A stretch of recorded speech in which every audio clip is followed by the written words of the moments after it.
mga ka-gems, ito po yung ating ginawang pendant na gemstone tsaka yung ating dalawang brass metal rings. Ayun po. Binibenta po natin ito ng 1.5 po. Isang necklace tsaka dalawang rings.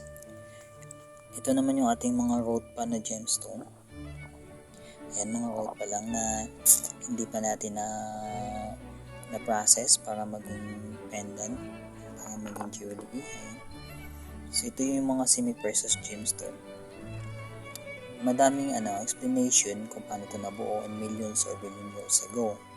So i-discuss na lang natin siguro soon mga next video natin at ipapakita natin kung paano natin siya i-process, paano natin i-cut, i-forming, tsaka i-polish at i-set sa bezel or kanyang holder para maging ready to wear yung gemstone. Ayun, shoutout ko Sir Edward.